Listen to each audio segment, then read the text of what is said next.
guys, welcome back to the What's Next podcast. Coming to you from beautiful Monterey, California.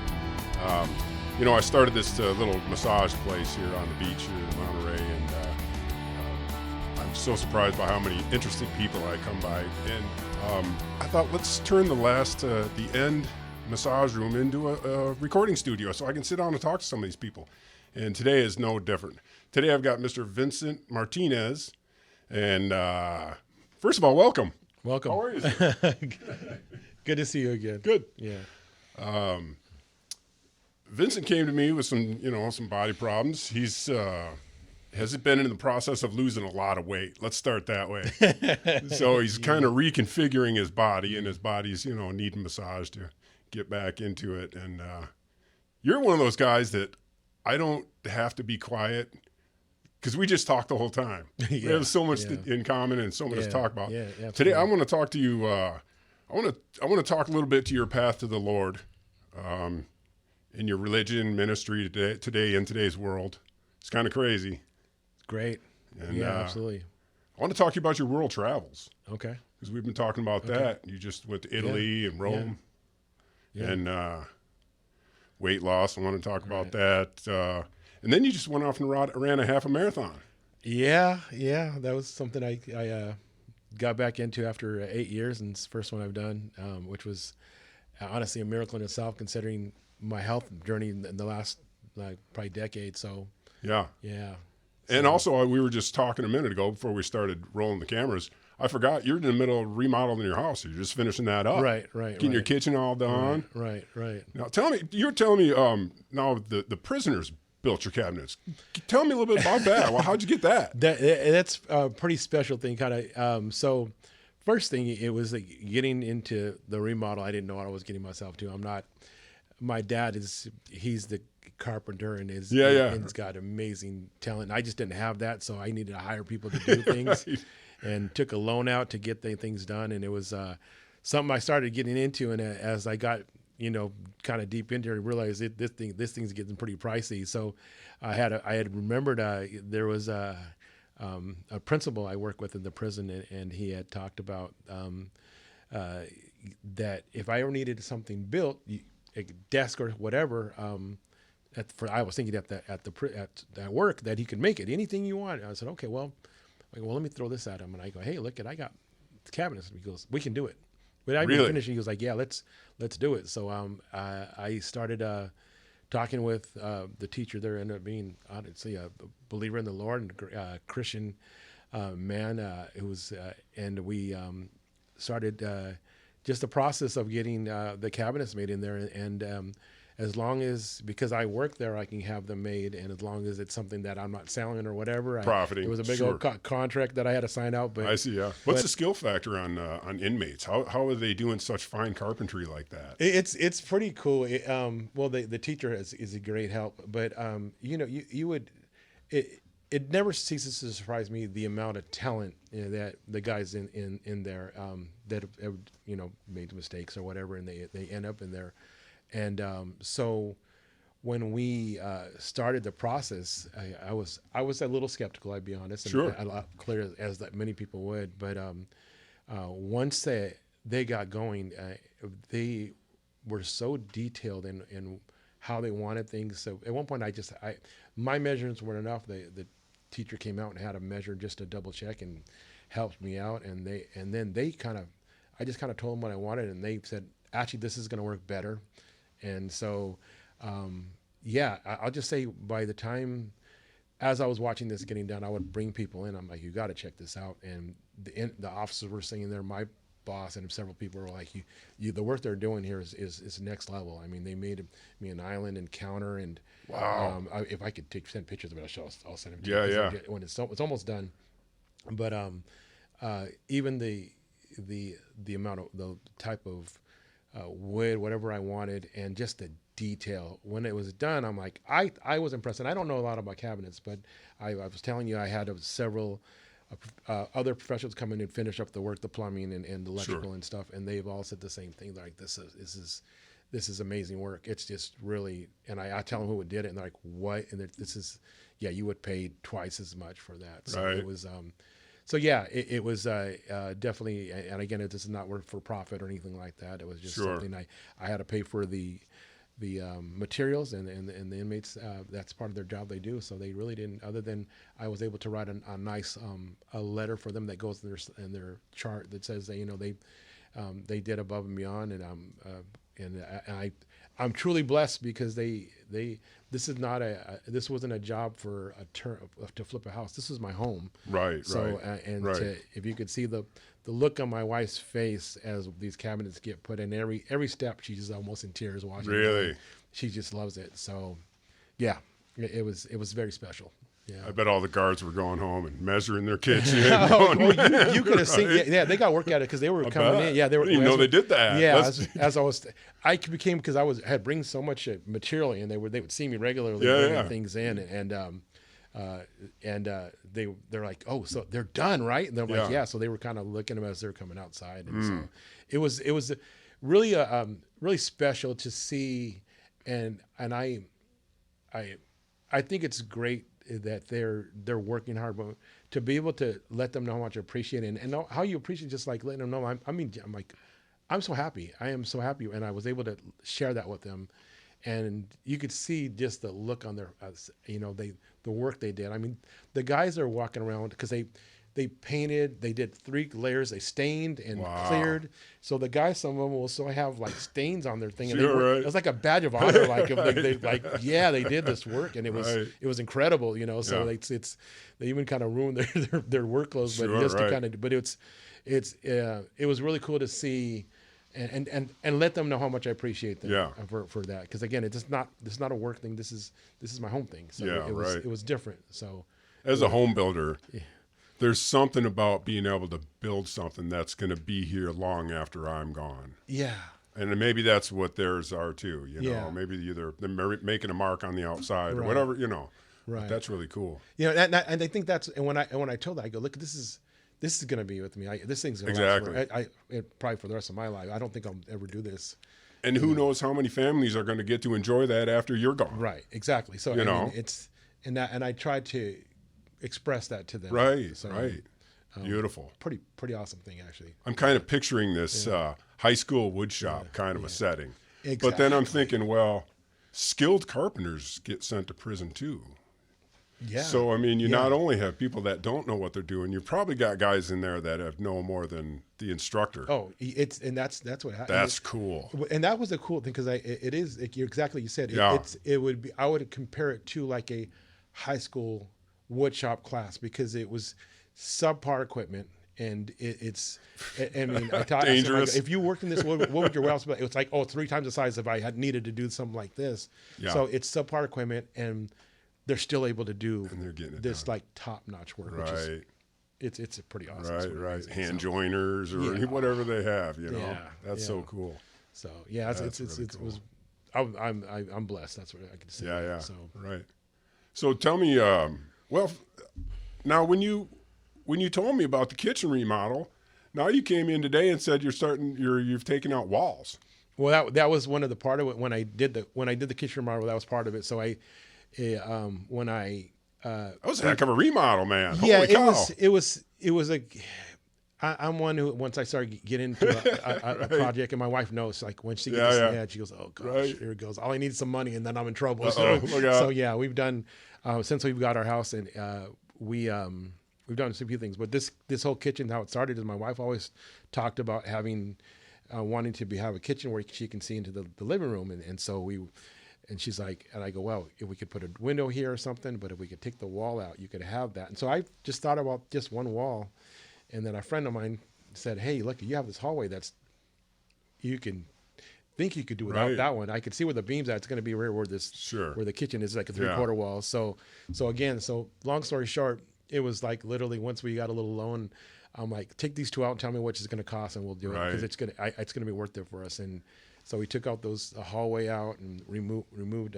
We changed the door to a garage and did quite a bit of stuff. Actually, ended up going further because we had hardwood floors in the rest of the house and just matched them on and laced them into the kitchen. And so it looks like a brand new house and painted Right. the whole thing. So it's You upset some beams up into the ceiling to carry all the weight of exactly where the walls yeah, you were yeah. taking. Yeah, and it was. everything. Well, I told you That's we had a something little else, delay man. of stuff because it was not done right. But then eventually we did. But yeah, they ended up putting a beam across that went Sure. straight across the whole from the house all the way to the back. You know, Right.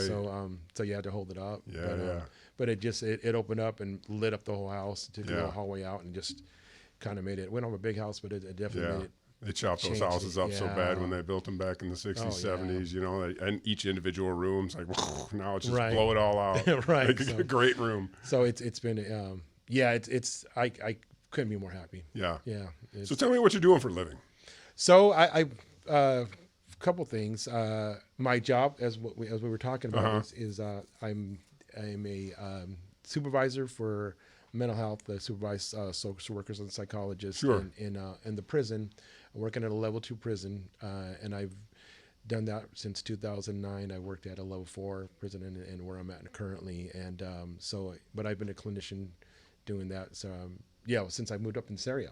Yeah. So that's. How'd you get into the prison system? That's a good question. So That's not an easy one, is it? well, I'll tell you, my heart as a young 20, as I was going to school and trying to figure out what to do, I wanted to be a social worker and get into, really? to get into helping out with kids. Sure. And so I had an uncle that ran probationary group homes in Southern California, and I worked for him as I was going to school, and about halfway through we really talked, and I said, hey, look, I really want to do this. I think I want to do this full time. Really? I go, so my goal Want was this really, to be my gig. yeah, Really? so I really Cool. wanted to just open up a group home and work with kids. And so by the time I finished up bachelor's and turned it up into grad school Yeah. and ended up doing grad school. And by that time, it was like 6 years away from it. I came back, and what I noticed is I loved working with the young people. I always have. I have a heart for young Sure. people, youth, and mostly youth. Youth. I have a heart for everybody, but for young people, it has always been something that's been very special to my Yeah. heart. And so, Excuse me for interrupting, but for like good kids that need a place to go so they don't get in trouble, or kids that have already gotten into trouble and they're already in the system, or kids that are trying to rehab, or what are you talking about here? So it's I kind of was leaning toward more of the kids that had been in and out of the system. Sure, I see. It was foster here, but it's probationary youth, and mostly have been in juvenile hall. Spent some time in juvenile hall. Yeah. So I started working there, and my uncle's, like I said, he's been doing it. He'd worked in juvenile hall, Yeah. and then opened up group homes, and he had started with one, and ended up, by the time we finished, I think he had 3 or 4, and so I think it's at least 3, and even had a school and stuff. But it was something that I'm like, hey, I'd like to do on my own, or even we had talked about doing it together. Yeah. And so, but when I finished school, and that was an 8-year process, we had done a lot. It was great. I loved what I was doing. The population changed, and so I went in and would talk to these kids, and they were already ready to go to prison. I mean, their hearts they were already segregating by race, and they were already like using, lingo that you would hear in prison. And I was like, whoa. And then the laws changed, and we had more say-so before of how, when a kid could go home, and we could even talk, if a kid was interested, we could get them more services and keep them up. I think it was almost close to his 19th birthday. It was like a few days before that. You could keep them, and if you could get the kid to agree, we could help him out to get him going. And it just changed so much. I mean, the laws have changed so much. 6 months, and guys it didn't matter when, they knew they were going home, and we didn't have any control over that anymore, and so they just didn't care. They just use it as a way to kind of sleep for a while, and then they would get back into what they were doing. Unless take a little break. You would have a few that were wanting to do that, but there was so many other things that made it more difficult. So I would talk to them a lot of times about during that time, the kids, about, well, who are the people that you most look up to? It's like, oh, it's my dad, it's my uncle, it's my brother. I'm like, okay, well, where are they? Well, they're all locked up. Oh, geez. So so I go, okay, well, and that's when I started praying about the prison system, and I'm from Southern California, and honestly, applied for all the prisons down the south and could not find a job in there, and it just happened to well, actually just opened the door up for me to. I just got an interview that I didn't even apply for. Really? And I'd never been in this area, never had been close to here. So, and when I was done the interview, I pretty much knew it was time for me to move up. So yeah, it went well. It was I really believe it was a godsend. It was just like, I was going to say that, right? It truly was. I had a friend that we go to church together, and I'll talk about that part of my life. But it's something that as things, when things start happening, you see it. It's time to kind of move with it. And I couldn't find a job at the time. I just finished grad school, and this thing opened up, and it just. As we moved up here, my wife had a little harder time with it, and my son, of course, he was like just starting kindergarten, I think, just to move to the whole new area. Just to move to the whole area. Right. And but once we got up here, I knew, and I'm like, this is where I needed to. Yeah. So yeah, I knew that, and I think my wife did, but it was harder for her to receive because she had we had all our family and stuff, but down in L.A. or Southern California. Southern California, Riverside. So Riverside, from Riverside, yeah. But both of you are from there. Your wife's there. My wife's from Mexico originally, and then I see. But most of we met in church. So most of our friends and family are down in that area. So God provides, eh? Yeah. So we got up here, and it's home. This place is home. Yeah. Right. So this is great here. Yeah. So when did you actually were born down? Yeah, there, I was born in Riverside. Riverside. Okay, yeah, so you grew up there. Yeah, born in Riverside. Raised, other than a couple of years spent in San Diego. Most of my life is there. So it was my family's all there. Brothers, well, one brother's there, and one was in San Diego, and parents are still there. Really, still there. I have. Well, it's a really cool story. Is my grandmother on my dad's side, she was born in this area called the East Side of Riverside, and she was born actually in a house, with this one house, and then the house that she ended up passing away from, was literally next door. I mean, that kidding. Was as far as she moved. Wow. I mean, it was literally there, and that's pretty much. And if you literally went from that street on 11th Street, I had my great grandfather on my mom's side there, and all my uncles they all would live within a few blocks or bought houses within there, which was my grandfather's brothers and sisters. So my grandfather was the one who moved really far away. He literally moved like 10 blocks down to 14th Street. He was sick of you guys. Yeah, he's like, actually 4 or 5 blocks down. Yeah, he was the one that lived far. So and that was it. And we can. It's all my aunts and uncles and everybody was from that area. So yeah. And what a say a Latino car area. Yeah. Did you get into that as a kid? Or my dad did. I didn't. I was. That's the area, right? That's the center. Yeah. My dad, he has an old truck. It's like a '69 Chevy truck, short bed. He's had since I was born. But my brother was the machinist. He actually owned a machine shop for years, and he would do blueprint engines for cars. Yeah, he's got a 64 Vet. He's got a 32 truck, and then another bomb. He's got him and his fiance. So, yeah, right. So and he's still in car clubs. Sure. He's got a 32 short bed that he rat rod that he drives around. Right. Yeah. Right, so what was your first car? My first car was a Volkswagen, like an 88 Volkswagen wagon. Yeah, that was my. Was it a wagon? The Volkswagen Golf. Yeah, so it was. Yeah, that was my first car. So, yeah, I was. That's an A to B car. Yeah, I wasn't into it as much as they were, but I could appreciate it. Yeah. My family is. I'd love to get into it, but the time and effort and money to do those things are yeah. Yeah, so, right. But I do appreciate it. That's for sure. Sure, of course. Yeah. So, did you come from a religious family? Yeah.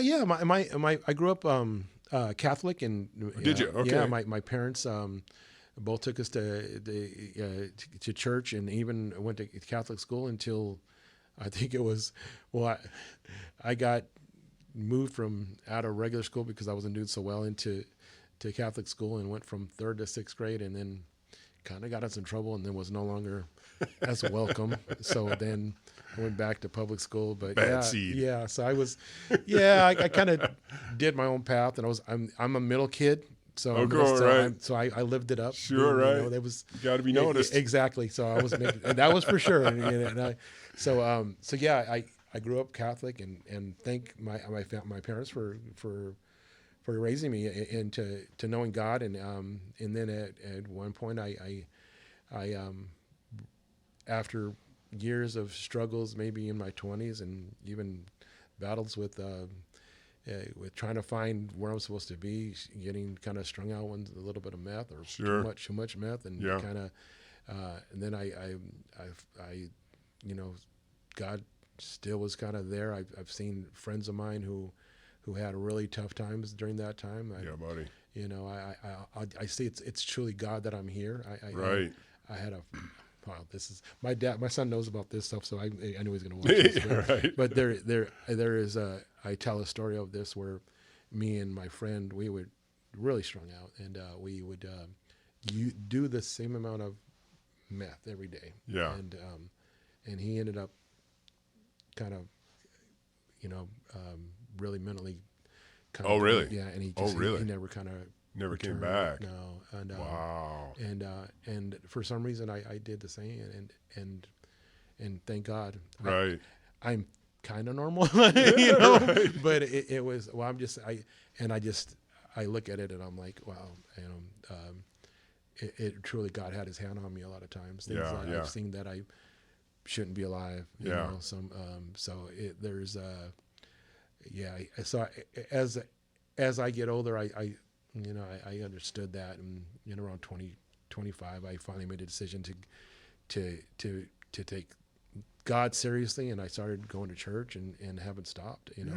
It's been an anchor to my life, and it's anchored to the reason why my marriage is. The reason I was telling you about going to Europe, the reason I went is because I was celebrating my 25th anniversary. So wow. So yeah, and it's truly God has allowed. He's blessed me. I can truly say I'm a blessed man. So right on. She would have put up with you for that long, huh? Yeah, blessed to her. And that's what it really is, because she's a special woman. Right. Those who know her, so she's. I'll be honest. I'm actually the quieter one of us too. And I do talk more like this one-on-one. Right. Groups. If you get me in a party, I'm just. I'll be over here. I'm in the corner talking to one person. You know what I mean? Know. That's what I'm going to do. But she's like, she's very, very at home. In social, those, sure. Yeah. So she's.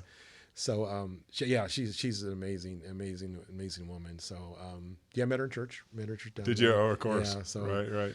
So yeah. Well, I was a couple days ago. I was listening to RFK talk about times in his life when he was shooting heroin and doing all this crazy stuff, and I was thinking, there's not many people around that can tell that story that got away from that stuff and came back and did amazing things in the Word of God. Seemed to bring them back, both of you. Right. So how about that? That's nothing to be ashamed of, man. I'm not, and that's I think as I used to be real bold and like, hey, look, I just did all this stuff. But now I see my son, I'm like, hey, and the one thing with him, that's why I say this, because if I ever mention, because I have tons of stories I would tell, and my son was like, hey, Dad, you didn't tell me about that. And so our thing has always been like, if I'm going to say something, I let him know first. So he doesn't want to hear it. Right. He wants to hear it first. Exactly. And so I'm like, so when I have a lot of, sure. I'm like, hey, I don't know if I told you about this about my life, but I'm going to bring this up. So do you know about this? He's like, yeah, you did it. Or no, I don't know all of that story. I'm like, okay, well, here's this part of it. Right. So whenever I'm like thinking about things I'm going to talk about, especially from when I preach or speak from in front of groups, I always kind of, it's his way of letting me know, like, hey, I'm first, and so I love it. I'm like, you're absolutely right, son. You are. You're first. He's in 20s in college now, so and I still the same way. He's like, he's okay with sharing it as long as he knows. It's not a surprise to him. Yeah, right. He doesn't want. I don't want to hear from anybody else. I want to hear from you. Exactly. Right. So which is pretty cool. So I do. My son is is an incredible young man.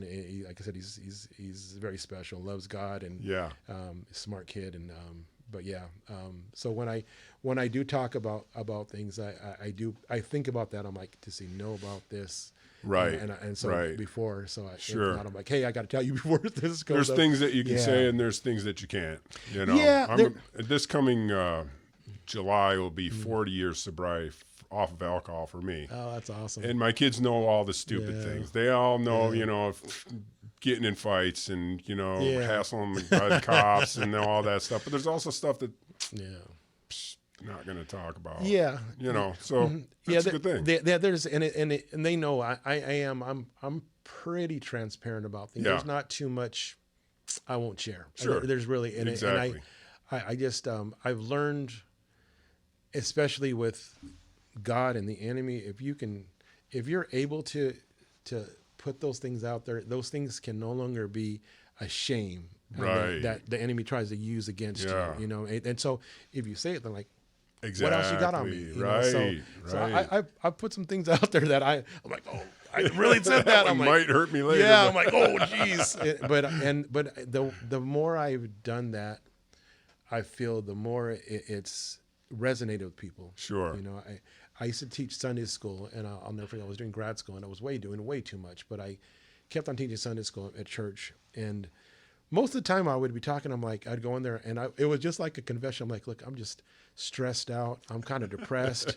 I'm trusting God, and I'm reading the Word, and I'm trying to, you know, and it was just probably the most effective Bible studies I've ever done, because I would have a line of young kids coming yeah, this is what's going on with me. And it was just I'm here for me, not for you guys. Right? Exactly. So it was, it's taught me to try my best to be as transparent. And there is times and places to share things. That's sure. Yeah. But, exactly. But stuff like that, if people can learn from the things that I've done, and then I'm willing to share. Right. Yeah, that's for sure. sure. You take that paired with your Christianity and your beliefs, and you take that into a setting where you're dealing with young teenagers that are trying to get off drugs. Right. It's like you're not talking from a book you read. Yeah. Okay. You know, you can really relate. You know, I remember my first couple of weeks getting off it, or you know, you can really relate. No, exactly. With what they're talking about. Or this is how I feel about my family putting pressure on me. It's like, or you know, whatever. You've been there, right? Absolutely, and that's the I've never, I can't be honest, I've never stepped foot in a prison as far as being locked up, other than working there. Oh, I see. I've never, you know, other than maybe a night in jail for having a DUI when I was 19. Exactly. But I've never been in prison or jail, so I don't know what that's like. So and the cool thing is, which I love where I work at, is when you work with those guys, they can see through nonsense anyways. They know when you're not that's real. So I'm like, look, right. I can't even try to act like you, because I'm not that. So right. I'm not that tough. You know what I mean? But I'm here, and I try my best to be there and to be genuine with them, and that's what they appreciate. Right. You know? Right. So that's how I try to approach things when it comes to that. So at that point, I think they're more probably looking for more direction with the Lord. And their path with that. There's so many layers with stuff like that. Yeah. You know, I can't tell too much, but because of confidentiality reasons. Sure. But I'll tell you what, when you start listening to some of their stories, honestly, most of the time when it's all the nonsense is pulled aside and you're able to sit and talk with them. I used to love run groups, and I still do. Like, I'd run groups in prison. We'd sit down and talk about things, and these guys would tell me stories, and I'm sitting there going, and I'm like, literally, they've been down so long they can't even cry, and I'm sitting there with tears down in my eyes going, like, I almost cried for them. I go, and I sit there and I go, look at you guys. I go, the biggest shock for me out of everything of this is, how are you guys still alive? Yeah. With all the stuff that you've gone through, it's truly, and I tell them, it's truly a miracle that you're still alive, you know, right. Like you may not look like that, but what you've gone through, it's the stories. It a lot, most of the time, very rarely when it does, it just makes sense. I'm like, okay, I now understand. I kind of get it. I'm not making excuses for the things you've done or things, but I get it. You know, I kind of understand. I understand it a little better now. So yeah. So it's very interesting. incredible people, that's for sure. Anyhow, Yeah. So So you run the meeting. You say you yeah, run the meeting. I used to run For groups. like emotional, like, or what kind of a meeting I are would we do, talking about? I've got a AA meeting in my head, but Yeah, that's not it that. was interesting enough that when I first got there, because I, you know, working in the state field and doing certain things that you have to, like, you're like, what can I talk about with God? What can I not? And so it was interesting. I just started working in the prison. I'm like trying to feel myself. I was at level 4. How do I fit in here? Okay, Lord, you got me here. Now what do I do? And it was literally my first meeting, and there was like a bunch of psychologists, like a dozen psychologists around, and the social workers, and my supervisors are there, and they're like, Vince, what kind of groups you were going to do? And I had thought about these groups that I had developed before in grad school, and I'm like, yeah, I could do these things that are kind of helping out with wellness and stuff, and they're going to work real good. And one of the psychologists goes, don't you go to church? And I smiled, and she goes, they want a purpose-driven life group in here, right? They've been asking for that. So Rick Warren's book, A Purpose-Driven Life, he's like, you should just do that. Here's the book. And I'm like, can I do that? And everybody's looking at me going, yeah. We've been waiting for you. They're like, yeah. And I'm like, didn't know that was what available. In the world? And I remember that it was really, because even in grad school, going back, and I'll talk about that in a little bit, the group a little bit, but in grad school, I was putting, they asked me to develop groups, like evidence-based groups that you have to have. So I'm like, okay, well, I probably can't talk about God that much, and I'll figure out something there. And I started coming up with these ideas, and my supervisor at the time goes, she goes, why are you avoiding these things about God that you are? Just dancing around it. And I'm like, and I'm sitting there going, she goes, what? This is what you should do. I go, center it around that. And I'm like, what in the world? I'm like thinking it was just going to be the opposite, this liberal schools and all these things that, working. I was interning in a state facility where it was a state hospital. And I'm like, they're like wanting me, not even like, hey, telling me this is what you need to do. Really? So I'm like, I was just shocked, and it was just a freedom. So when like people talk about like being a therapist and doing things, this is where was my introduction and how I started. It's just been like God has just opened these doors to do these things, and there's so much to it that are, of course, we as we know, people need it. People need God, and they want it. And sure. I started running a purpose-driven life group at the prisons, and it was so good. I actually had 2-year waiting list to get in the group. I actually had a couple different ones going at the same time. I just kept on running. I just got busy doing other things, and that's so cool. But it was I saw some incredible things. I guess truly, guys. First, just it was interesting just starting to get to know me. I had a few guys coming before they were all coming in, and just they were just opening up. Sure. And it was the coolest thing to see them be able to open. I had people from all different religions coming in. They're like, hey, they were like, you're not the group leader. Hey, I heard you're the minister that comes in and does this. I'm like, oh, gosh, yeah, I am. So come on in. So before it was so funny. I talk about the but just we got to know. We'd pray about things, and even on the yards, I would be walking around and they're like, hey, Vince, they called me Martinez. I'm going through this. I'm like, can we pray? I'm like, you said it, let's do it. So we just kind of right there in the middle of the yard, we'd be praying for things. It was pretty awesome. That's great. So again, it's you ask God to put you somewhere to use you and just kind of open the doors. And so there's never been a doubt that this is where he's wanted me. Even working until now I'm praying about different things, but yeah. What'd you say, grad school? Where'd you go? Did you go to college? Yeah, I went, interesting enough, high school, a little background. High school, I went to John W. North High School, and then dropped out-ish and went to, and I never finished, never graduated. I ended up getting my GED when I was in my 20s, and worked for grocery industry for years. I worked for Ralph's Grocery Company for, most of my young adult. Grocery guy, huh? Yeah. Right on. Yeah, produce guy for a long time. And then, I dabbled in school, and interesting, I got married, started going to church, and I was taking some classes, and I was pretty serious. I wanted to finish, didn't know what, but when I think I was 30 when my son was born. No, you take that up. I was 34, 35. Oh yeah.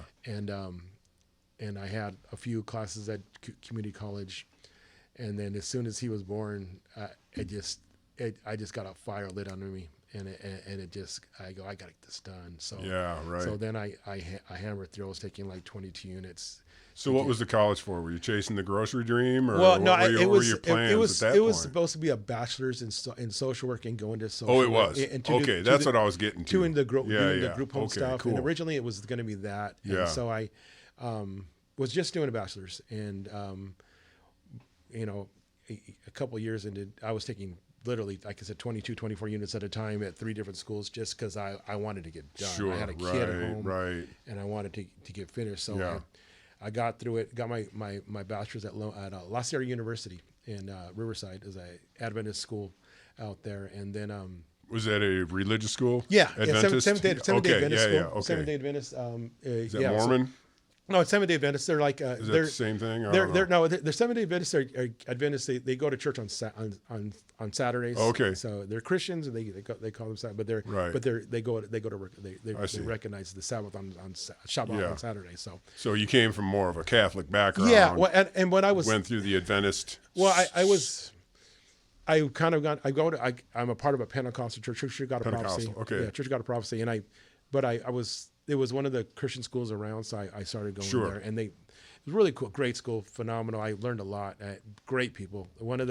That school is, still this today is considered the most diverse school in the country. It's just a lot of interracial relationships. Really super cool. It was really, learned a lot. Kids were great, and I could say kids because I was a lot older than them, but yeah. So I got my bachelor's there, and then. It's so funny. We were having this conversation because it was about midway through my first year. They're like, hey, the professor's like, you should really consider grad school. And I'm like, look, dude, I got my GED. I'm like, I'm just trying to get through this. And they're like, no, you got something here that I think that you could do this. And really? So, and the more the class I took, the more professors would say, yeah, you should go forward. And so it's so interesting. I'm just talking to one of my youth and our youth leader, and she's going through the same thing right now, and she's in her second or third year right now, and they're having those same conversations right now, like, you should really consider. I hope. Yeah. Well, I hope you're considering grad school. You got a knack. So it literally is how this conversation today. Really? Right before I'm driving in, and I'm looking there and I'm going, this is awesome. So again, that's so cool. It's so cool to see that, and it's neat when you see professors who can see like special things. That's kind of cool. So and long story short, I went to Loma Linda University and got my master's there in social work, master of social work. So what kind of classes were you taking there? Like like public speaking, child psychology, I would imagine. So I'm a licensed clinical social worker. Okay. So I'm licensed to do therapy. So I see. There's 3 people. The primary ones are psychologists who are licensed to do it. Marriage and family therapists, and then licensed clinical social workers are your primary 3. And then actually psychiatry who can do that, but also offer meds. Psychiatrists, they actually go to medical school. They have the meds. So, but it is a license, and then it's about 5 years of hours of internship to get your license. So I'm licensed to do therapy. So when I went, once I got there, it was more specific to do like licensed therapy, and and again, it's still the goal was to work in the group homes to get licensed and do that. But so yeah, I was doing. There's 2 tracks. You can do like a policy track, or you can say what's called a clinical track. And there was, like you said, a lot of count therapy classes and directly towards working with people individually. I see. And groups. Right. So a individual lot of, more. Most of those groups and individual. That's right. I see. Yeah. But it's all evidence-based therapy that you're working on. Right. So yeah, that was my that's why I ended up getting my master's in. So it was one of the toughest 2 years of my life. But I've always I was always raised under just the religious thought of just kind of a non-denominational Bible studies, where you could really understand, or maybe not understand, but be able to read the Bible and interpret it. Yeah. in your own way in Yeah. wherever you Okay. are in your life. Right, And it right, may right. change as it goes through, but we never really got too hung up on, what religion. I never really understood between the Yeah. Protestants and I guess Yeah. we're Protestants, but what's the difference between a Mormon and I never knew that. I don't want to know. You don't have to explain No, it. But I know, but that's kind of how I thought. and there's even as a younger, I've learned more of the similarities of things, and I've even I pastor a church locally in Do you really? Marina, and always even more. I'm a part of an organization that's globally. We consider us non-denominational, but Do you? it's a Pentecostal, where they Want to give a shout out to that church? yeah. Church of God of Prophecy, yeah, Church of God, Right on, Marina cool. Tabernacle, and it's out in Marina, and we but yeah. So when I work with the other churches in there, literally churches like a few blocks, a few buildings down, I look at them different than before. I've learned more now. It's we all have our place. I'm to do my job, and there's another churches to do their job, and there's a place for it. As long as you're Bible believing and you're following the Word of God, Right. I believe that God puts all of us. Most people go to, it's a small church, but there's mega churches and there's small churches, and about half the population go to mega churches, but half the other half prefer a smaller church. Yeah. So there's enough room for everybody. I truly do. So I look at them more as like, okay, if I'm doing it, what can I do, and what are you doing, so we can Right. coexist, but also like support each other in those things, and knowing that you're not the enemy. You're doing your work, and I'm doing my work. Right. So that's kind of how I see Right. what we do over there. So I want to talk to you about your trip, and I don't want to devote the whole thing to religion, but I do want to touch on just the fact that in this massage therapy, in the last couple of weeks or maybe months, I've had so many religious people in here. I mean, ministers, pastors, and it seems to be there's a lot of people that are turning back to the Lord. And there's and there's a lot of stress. There's a lot of rush. Yeah. There's a lot of questions in the world, with all the war and the transgenders. Absolutely, there's a bunch of stuff. It's like, well, people are saying, Right. well, if you're going to take religion out of the picture, Right. humans need something to worship. So now they're worshiping, whatever they want. Whatever that comes across their plate. Yeah, I mean, it goes even further. We talk presidential about like, elections. yeah, well, even to the point where it's just very interesting. I just like you want to be a goat, you're a goat. You want to be. It's just kind of. It's very, but I. What are you seeing out there? Well, with that, it just. I don't. I get more. My heart is heavy for people who don't know who they are, and that's the thing is I'm still learning. Right. I'm 55 years old. Sure. But it's clear for me, and I know maybe it's not but for me it's very clear. Biblically, I mean, God has given us a path. I have mine.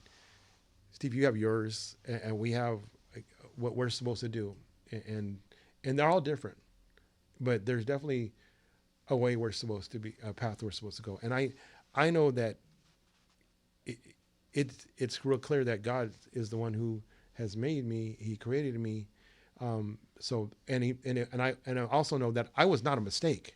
Right. That's for sure. Right. I know that for sure. I was not he had a purpose, and that's crazy because I look at myself and the stuff. Even within my mistakes, God had a purpose for these things. To even, I don't think he wanted me to go through this path, but he said, even with that, I'm going to show you how this is going to help out. but he's the one that directs me. So for me, and I can only speak for me, Steve, but if as a believer of God, God has given me and shows me who the person I am. He's the one. Nobody else can tell me that. Nobody else can say who I am. Even me. He says the word says even to be careful with your own thoughts. Be careful. He goes. Even your heart will deceive you. He says like, so don't follow your heart. He goes, because it will deceive you.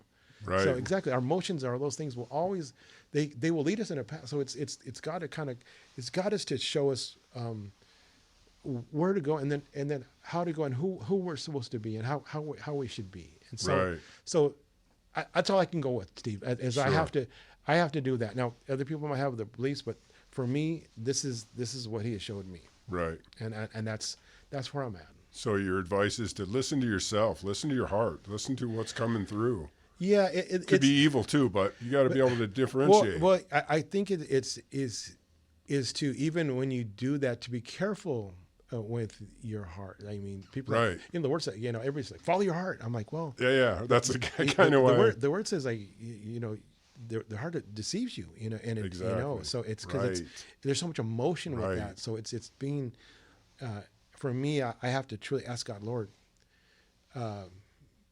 this has made me feel this way, and I want to act this way, but is this what you want me to do? Because if I would act on myself, a lot of times I would make a lot of mistakes, and just without asking him. And I have, there's things I'm a very emotional person, and my emotions, I'm very happy at times, but I got a temper, and I get sad, and I go through those things. But if my heart's like that, it's following that, do I continue to follow my heart in this sadness, or do I learn how to, God to show me how to show, to be this way, and so he can show me how to get peace within these things that go on, because there's tough times. So there's things that look like they're out of control at times. And even, of course, we can talk about the election and how, half the country is always worried. No matter who won, somebody was not going to be happy. Right. And so what do? We have to kind of, I will feel we have to continue to guide them and saying, no matter what are you supposed to do? Where is your path? Where's your guide? And for me, it's, where is God directing me? What does he want of me in this? What am I supposed to do? Yeah. Because if I'm not made by mistake, I'm made with a purpose. Right. So do you feel like your path has already been laid, or does it actually change as it goes? That's a good question. Some people say, "Oh, God knows what's going to happen from the time you live to the time you die." And people say, "Well, he keeps telling me which way to drive." Right. And it's like, boy, I kind of like both.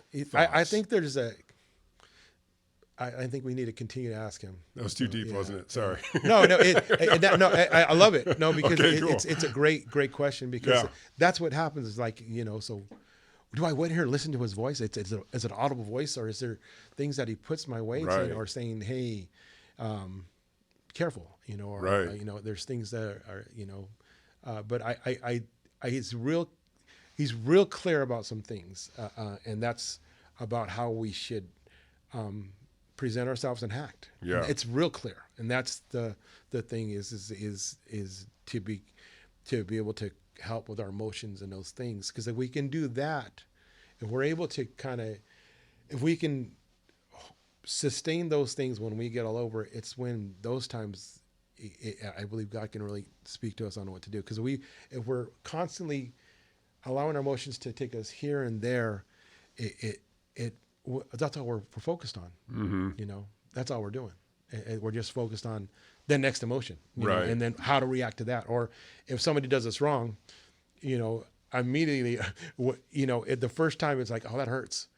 And then, oh, that hurts again. And then eventually you act a different way, whether it's physically or avoiding or however you want to act to it, or, so, and again, and that's over time, it's those things that have gone on our lives. So I talk about that journey. It's like we go on these journeys, and so that's when I don't believe that God put these things harmful in us for us to learn from. I think there's truly like an enemy that's there that causes these things to occur, and we get hurt from them, and we learn, and it's those things that if we're not careful with those things, they'll change your life forever. And you can live on those things, or you can let them be literally a slave to them, of those emotions. And if you don't learn how to learn from, grow from them, even heal from them, right, it'll change who you are. Yeah. And that's what's heavy heart. It's what's always been in my heart, because we've all been burned. We've all kind of had somebody do us wrong, or somebody, and our heart's been broken more than once, I'm sure, by a variety of things, even as kids. We want to get into that, where we can get some of the, and it's asking God to help us to heal from that. There was a gosh, I can't remember the speaker. A friend of mine is not a friend, but is a guy I know from our church who had gave this message, and it's been over decades since I've heard it, but it still comes to me. And he said something like, he goes, "What an amazing thing God can do with a broken heart if He has all the pieces." And so, and that's what I think. It's something that we have this heart that maybe have scars or something like that, Yeah. or these little things, and but when it's all together, it can be a beautiful thing. Sure. Well, I'm not really into art, but when people break up pieces and they make these different shapes of different things from these broken pieces, they put it together. Sure. And I think that's what God does. He has all these things, and when He has them all, He can make this beautiful mosaic. Thank you. Yeah. Mosaic of things, and that's what I picture is of with us is we have things that happen to us that are whatever they are, and we have the scar, but some of those you carry like an anvil. Other things just slip through your mind, and right. So it's like But again, it's those things that when they heal, if they're able to, if they're healed, if they heal, right. It's something that will always be a part of you. Yeah. But it's no longer. It affects you, but you have the memory of that. Sure. But it just no longer hurts. It changes you, but right. no longer hurts. Right. I have this thing right. I have this scar here. I've had since when I was my first job. I was a dishwasher at Broad. I don't know if you guys remember Broadway, and we had these big old ice trays used to carry, and I slipped and I fell. This thing was like 75, 85 pounds, and it came right on there. Oh. And I remember it laid there, and there's a scar there, and they went to the urgent care and they taped it up. They didn't even. It was didn't more even of stitch it up. No, I just taped it up and kind of went butterfly. home. So yeah, I kind of went home, and so I at the time, oh man, it was red and bruised, and it was painful, and it's still there, and I have it, but I don't feel it. I know what it's from, right? But it doesn't affect me anymore, and I believe that's what God can do is He can heal those things. Yeah. So they're there. We never forget about them. And so I get some people like, oh, you can't just forget. I'm like, yeah, I get it, but you can heal from them. And that's the thing is that's the kind of journey. If I can kind of went on my thing for a second, but yeah, it's those things. Well, those are the important things. So when you talk, going back to your journey, and I think those are the things that happen that we go on our path. So I believe he has desires for us, but then, forever sometimes we don't listen. Yeah. Right. A lot of times we don't listen, or I don't. I can say for myself, but He's still like, I'm still taking you on. You're still on it, and it reminds me that you're still going the right way. Still going the right way. Well, I'll tell you, as a kid that grew up in the Catholic Church, tell me a little bit about going to Rome. Boy, I'll tell you what, that's like.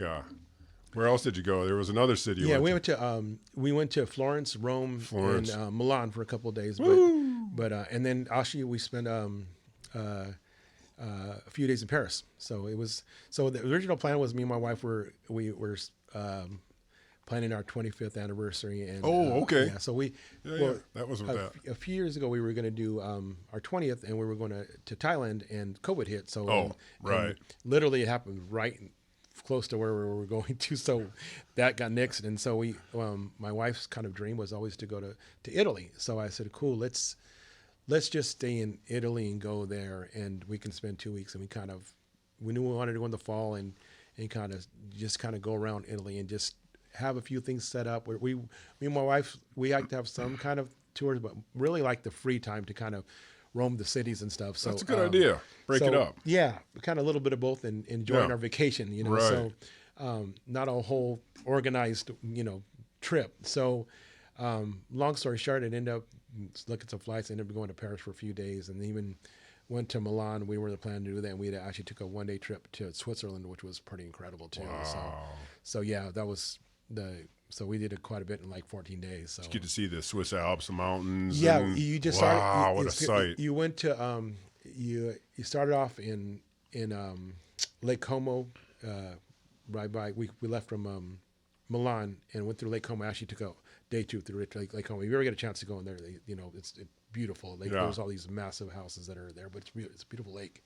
And then you take a train, and there's only 3 of them in the world, I guess, that take you up to this altitude. Like it goes up to San Moritz, Switzerland. So I need my oxygen. Yeah, and it's pretty cool. This train takes you up, and you're going through this countryside, and there is waterfalls everywhere. It's just beautiful, green. It's gorgeous. I mean, definitely want to go back. And so that was a 1-day trip we did. It was like literally a 13-hour trip there and back, and spent the whole day, and it was pretty incredible. So, and then we could talk about Paris, but yeah, the main thing was going to Rome and Florence. We were going to do some other things, but we ended up started off in Rome, and yeah, it is. I think if you can make the trip, it is something that's different. I came back a little different. Does it have a feel to it? There's so many things. Like my wife and I were talked about. We've been asked like, "What's your favorite part of our trip?" And I had so many moments that were there, right. and because of the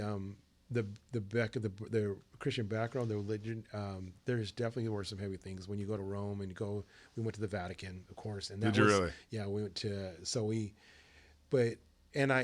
and no matter if you're a Christian believer, this is where it started. I mean, the church, the Vatican was the beginning of the church Christian organization. It started there. Right. And everything kind of branched out from there, but it all started there. I mean, granted, you go to Greece and into that too as well. But I mean, as far as church Christian organization, started from there. So it was pretty awesome. I'll just say we going in there and seeing going into the museum in the Vatican, looking at the Sistine Chapel,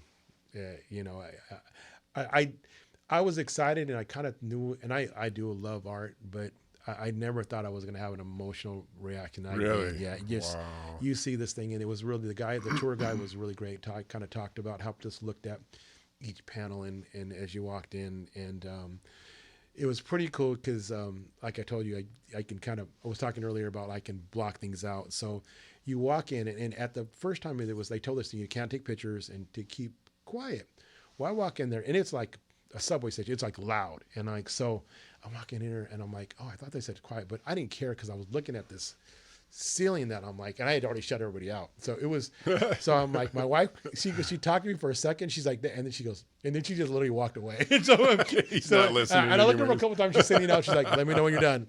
And I'm just, I'm having my moment. So I'm like just sitting there, and you're looking at every piece of it, and I'm literally in tears because it is one of the most beautiful things I've ever seen. It just really, it's just so powerful. And so, so in there, I was in there for quite a bit, but it got loud, and all of a sudden you just hear this just strong voice going, silence, and they're just telling everybody, shut up, and so and again, it was God. Yeah, like exactly. Oh, exactly. hey. Right. Don't you remember that? Silence. Exactly. So it was, and it was just, and they said it a couple times, like just keep, and no pictures, no nothing. Yeah. Just so it was. It was really, really special. I to describe it, you see, just nothing does it justice. And you hear those stories, but you can't. You got to be there and see it and kind of look up there, and there's just so much there. I could have spent half the day in there looking at that ceiling. It might but it was beautiful. It's more beautiful than I expected. So I've done that in churches in Chicago, going for a wedding, and I spend half the time looking at the architecture and the woodwork and the trim and oh my gosh, look at the glass in the windows. It's like it must have taken years. Oh, yeah. And that's nothing compared to Rome. No, you know what I mean? I can't even imagine. Yeah, it was we had a few tours where we would, because these street tours, and you go down these little streets, and they would tell you stories of how this was built and why Rome was built there. I mean, there's still these natural springs that are still running to this day that have been there for literally over 1,000 years, and you can still get water from them. They're 2,000 years old, and there's still spring water coming from.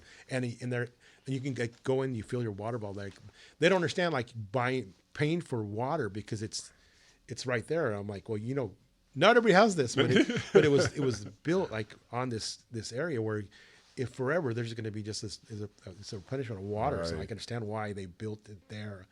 And so you walk around these little areas, and then there's these areas where these, the old Roman Empire was there, and these debilitated columns are kind of sitting to the side, and you turn a corner, and there's just a bit piece of it left, and they tell you it's literally like 15, 16 feet down, that the earth has just covered it up over time. Wow.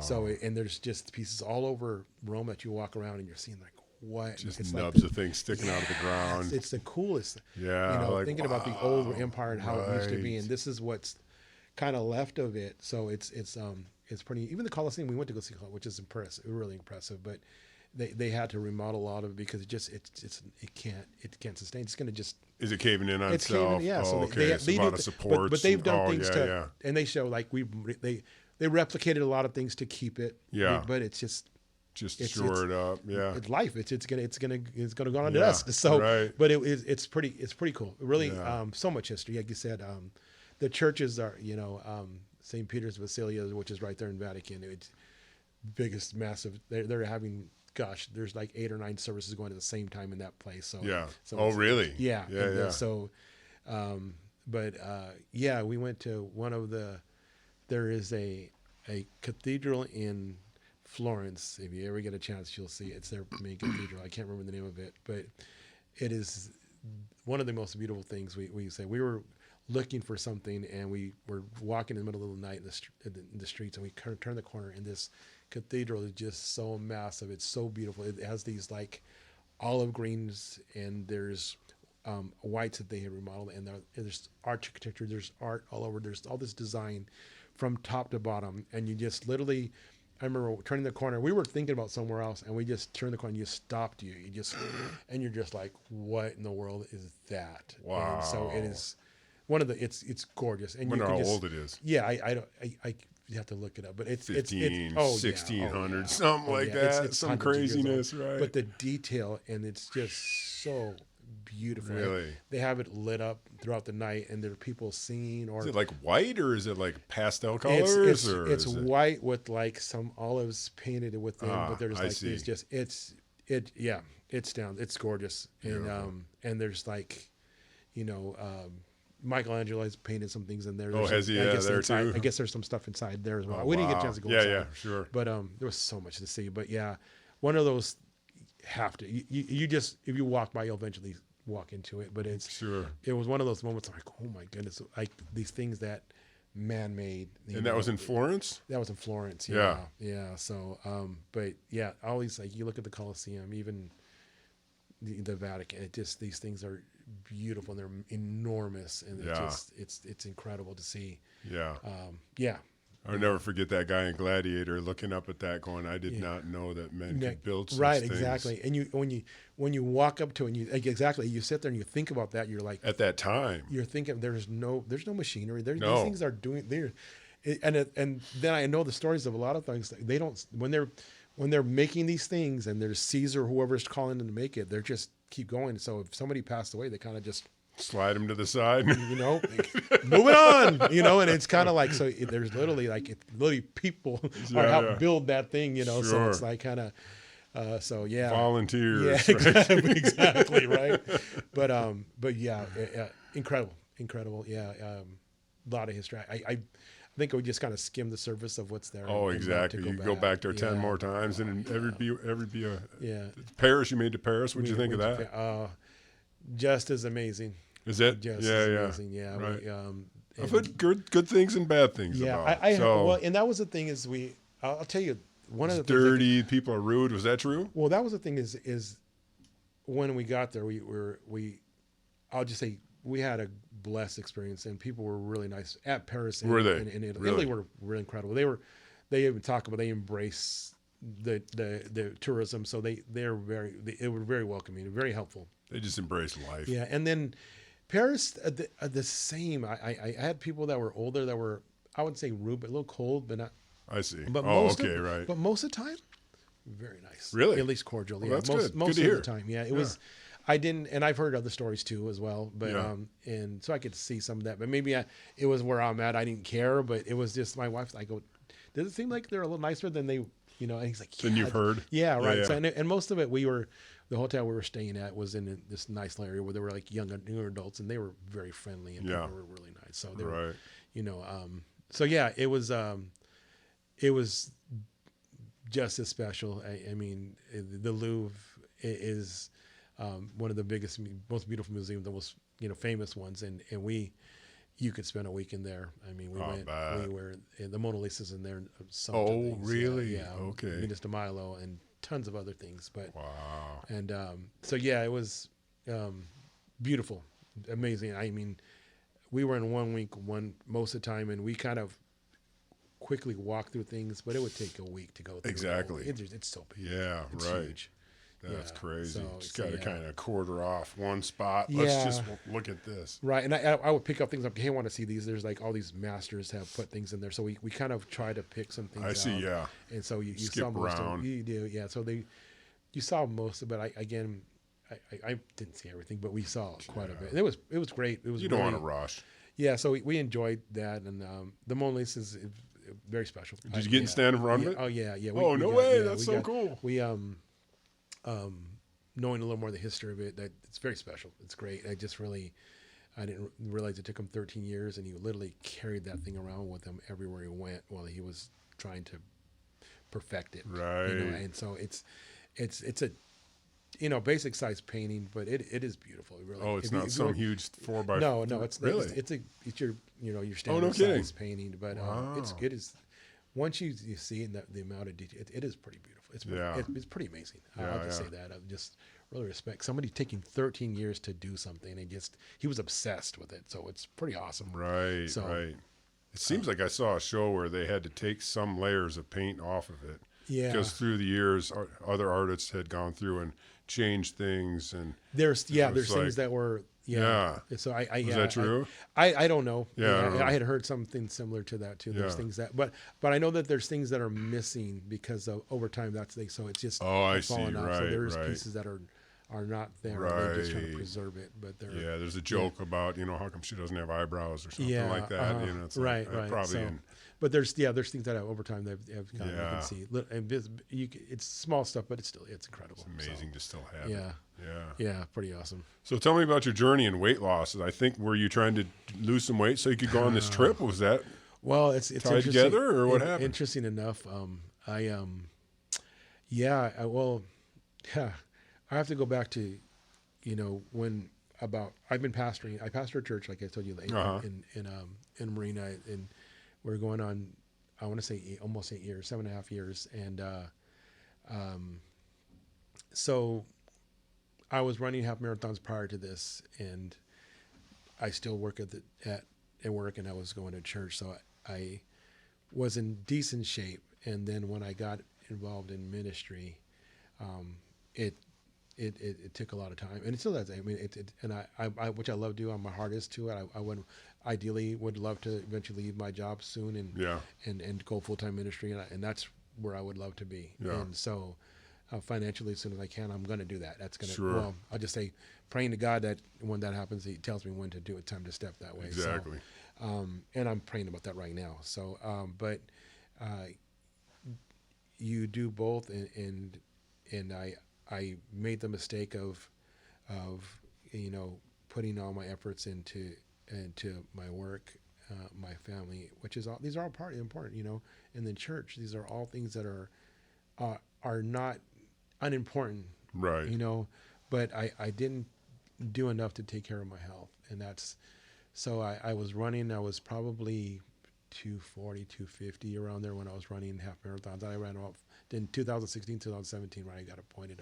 I was running, and then I just didn't take care of myself. And it really, I don't have anybody to blame. Eating bad, or well, I think it's just you eat when you have time. So you're so busy, you know, I'd work all day and then I'd go to church, and 3 days, 4 days a week, it got to a point where you just eat when you know. Just time for fast food. 9 and 10 o'clock, you're just eating whatever's open, you know, and you're eating late, or you're getting. And then go to bed. Grilled cheese, and you're going to bed. So, you know, and we tried not to eat fast, but eventually the thing open, you're eating fast food. So, I got to a point where was walking to work one day and my knee started tightening up and then long story short, I ended up in the ER and I tore the meniscus in one knee and then. Just from walking down the road. Yeah, I was just walking. And oh, man. And it was interesting because my son had just got back to school. He was starting his freshman year of school and we were talking about getting back in shape. So we started just walking and doing things because we didn't have. My son, of course, was a lot of which I love. It's not his fault because he's, we were doing all things for him too as well. So we told him, hey, look at what we're going to get back into shape. We're doing this. So, and sure enough, it was not even a week or two into exercise. I was just walking, my knee gave out, and then a few months later, my other knee gave out, and so the doctors are looking at me, and nobody wants to. It's so interesting when you're overweight. Very few people will tell you anything. They're like, well, it's, you could probably do this for your knees. If you do these exercises and these stretches, that it might help. And I'm like, and I had one friend prior to this happening. He sat me down. I was a pastor, my friend of mine, pastor, one of my best friends. I have three, and he's like, dude, let's talk. And he's like, dude, you need to. And I was literally, he's like, we're talking. He's like, seriously, man, I can't tell this about, but hey, man, you're in trouble. And so sure enough, my doctor had talked to me right before that saying, look, you're on that cusp, man, that things are going to still go bad. And I was thinking, doctor would say always my cholesterol is okay. I'm always borderline diabetic or diabetic a little bit, but you don't need medication. So I'm like, oh, I'm cool. So I'm good. Yeah. But long story short, I'm like, even the knee doctor was kind of, you can do these different things. And then long story short, I was 352 pounds and that was it. Wow. Right. I was like, and I look at pictures of myself at that time and I was like, what in the world just happened? So you're down over 100 pounds then. I'm down to 218. I lost 130, 132. Yeah. Dude. I'm at 218. So my goal is. That's another human on your back. It literally is, dude. So like walking around. So interesting. So we got into this, me and my wife. My wife had a health scare as well. I won't say too much because that's the thing. Sure. But we had some things that, and she's the one that's like, hey, look at, we want to try something different. So we got into this of eating healthy and watching, being real careful, of course, and eating a handful of small meals a day, 6 small meals a day, and then bring that mic up to you. Yeah. So and I was started with diet. You said, So I started there, and just because I needed to lose the weight because it was just so much. But it was interesting because it was not even weeks into getting away from all the saturated fats and all the things that I'm not 3 or 4 weeks and my swelling in my knees went away. And because it was constantly swelling, it was so bad. I was limping around at work. I had talked to my doctor about giving me a permanent accommodation for a walker, a ski, hiking, those walking sticks. Wow. And I had already asked for it and I was already getting it. And then this happened. And then literally I was just dropping the weight. It just started coming off. Right. And then I never thought I would be running again. That's for sure. I just thought, well, if I could lose some weight, it'll help me to do some more stuff. But it just started coming off. So once you get rid of that crappy food, you're going to start losing some of the swelling that's inside of the knees and pushing on all the nerves. I had no idea. Yeah. It's like, oh my God, I feel better in a few weeks. Yeah. That's so cool. It was literally not even a month. I could see, and I'm like, I can't believe this. Yeah. And I literally, the pain was gone soon after. So I'm like, I don't have a choice. I got to keep going. So then and that was, as I got on, we've been doing this a little over a year. I started in September of last year. No kidding. Yeah. And I lost, like I said, I'm down to 217, 218. Yeah. But never thought I would be running again. So I started getting to a place where I'm like, I think I can start doing a little bit. And then, so 2 bad knees, and now you just ran a half a marathon? Yeah. Bro, tell me about that. Yeah. So it was interesting as I was starting to lose the weight. I have a coach I work with, and she checks and makes sure that always the way. How you doing? Yeah. Just double checking everything. Right. It's just as much as I want it that she's there. So she's always on me. I have 2, so it's cool. But she goes, don't give up the dream of running again. I'm like, there's no way. My knees are shot. I tore both of them. They're, you know what I mean? The doctor says, and so, it was last summer. It's July. I signed up. I just signed up. I go, let's see if I can even train and see what happens. And I've been training since. You were the one that was telling me that your doctor was telling you, like, run for 15 seconds, walk for 15, run for 10. What was that about? Well, so I never heard that, but it's an amazing way to do it. I run this training group. Gosh, if I can remember the name, I'll bring it up because it's important, because it's one of the it's a certain running style, but this running group I've joined before. Fleet Feet does it here locally, and it's a training group that they change for half marathons and marathons. They meet every week. So I signed up for it, and just to get me back in shape, because I knew that was going to need it, because running's such a social thing. So, I needed to learn. I used to kind of do this a little bit different, but there's a group there and I'm not 20 or 30 or 40 anymore. So I got there, and there's guys that are like 60, 70. There's a guy that's 86 that just ran right now, who's incredible. Named Carl. Carl, you're a man. You're the man. He was 86 years old, and he beat me. Wow. So no. Yeah, respect. Just say that. So they saw me, and they're like, pretty much like, yeah, you're in our age group now. So they got these older guys that were there, and most of them were a little older. Like, hey, come on over here. Some were younger, but they're like, and I'm like, well, I know I can't run. I can do this kind of run. I used to call it interval running, but this one doctor, Mike Davis, he's a phenomenal, great guy. He runs with and he's Dr. Mike, and he said I've been doing the same thing. He tore his knees and no kidding. And he said the only thing that's helped is this, and so he does this where literally I got down where I was running 15 seconds and walking 20 seconds, 15, 20. So what it does is it allows the knees to recover from those things. And I did not have any pain at any time throughout that thing. I mean, literally zero pain. And kidding. I mean, at the end, the only thing I had a lot of muscle pain, but I did not have any. And you go through, if you ever ran any long distance, you'll have different pains and adjustments, and they are there and they go usually, unless they're injuries. Yeah. But I never had anything that was, when I was done, I was like, wow, it was nothing. And even throughout the whole training, I really didn't even feel any knee pain. I had aches and pains, but nothing major that was there. Like, so, which was pretty, I didn't think it was gonna be possible. Just make up stuff and just try it and So I attribute it to that. I believe that, and then but also the really looking at the meals, the saturated fats, and getting all those. We're pretty much plant based. We do eat still too from time to time. When we went, don't get me wrong, when we went to Italy, we ate. We ate it all. I mean, it was. We went to a steak place, and it was, man, that place was incredible. Aged beef. I'm a believer, so it was really cool. But for the most part, I getting away from those things that are processed. I'm a believer. Even my clarity. Like, I would get tired at work about 2 or 3 o'clock every day, and even if I slept, I was just tired. And it was more because I was in pain and stuff. But I'm more alert. If that makes any sense. Right. I feel clear. I can see clear. I can hear. I can think. You know, after I'm done giving a massage, I tell people, and I probably said it to you too, don't do any drinking tonight. It's going to hit you like a brick. You got all kinds of toxic stuff running through your blood that we pushed out of your muscles. You know, muscles are just pumps. So when you flex a muscle, it's pumping blood through it. Yeah. And it's also pumping the toxins into your blood too. Well, you were living under that 24/7 because there was just so much toxicity in the Oedipus and in the muscles.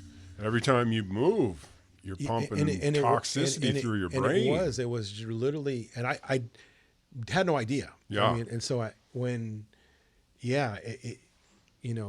really, I think we started in September. By December, January, I just go, gosh, I'm sleeping better, but I'm also like, really? I'm just like, I'm no longer like tired. I can go the whole day and I'm just alert when I'm studying or clearing. I'm not falling asleep when I'm trying to study or anything more. The big thing was like looking at the computer after, at work, and just like after a while it just kind of drains you. But I didn't realize how much that affected my brain. So, and you know it, but it just, until you're kind of there, you don't realize how much it's Yeah. So my wife's the same thing. She talks the same way. Just slowly crept up and just all of a sudden, like, oh my God. Yeah, right. 100 pounds overweight. Yeah, exactly. Imagine that, 130 pounds. What would that, you know, Yeah, and that's right. going to make a difference, you know. Yeah. So I didn't realize. Exactly. So, but yeah, it's changed my life. Well, that's about all I've got listed on it. Well, what have we missed? Are we? I don't know. Anybody you want to give a shout out to, or Just if you want to, writing a book or anything? I don't want to miss anything. You should write a book, my friend. It's actually something somebody's talked about. And Yeah, maybe. Yeah, it's something that I've, you know, it's can't believe I'm here like this, and it's great. It's something to talk about. I try. Right. I'm not one that's on social media a lot, but I have been posting. I've talked to my wife recently. I've been putting things there. But it's been encouraging. I do from time to time post things about my you know, updating how I'm doing. Yeah. So it's hills and valleys. Yeah, it's been great though. I can say that I'm trying my best to this community that we're in, this environment there's so many things that are there that are not helpful, and I've learned the hard way that's what's happening. It literally is. If you have to truly be very conscious and be purposeful about the things you do, even what you're eating. So, and I'm just kind of more aware. Right. We have to. We can't sleep through this, Steve. We just can't. That's we have right. to be aware. There's so many things that are there.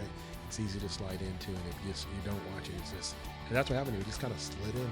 Temple of God, man. Yeah, exactly. You got to treat it that way, bro. Yeah, exactly. So right. it's definitely that. So yeah, learned a lot today, man. I sure appreciate you coming in today. No, thank you. So cool, man. All right. Good to see you. And you guys hit the like button if you can. Just hit the subscribe button if you found any value. Love you guys. Talk to you next week. See ya.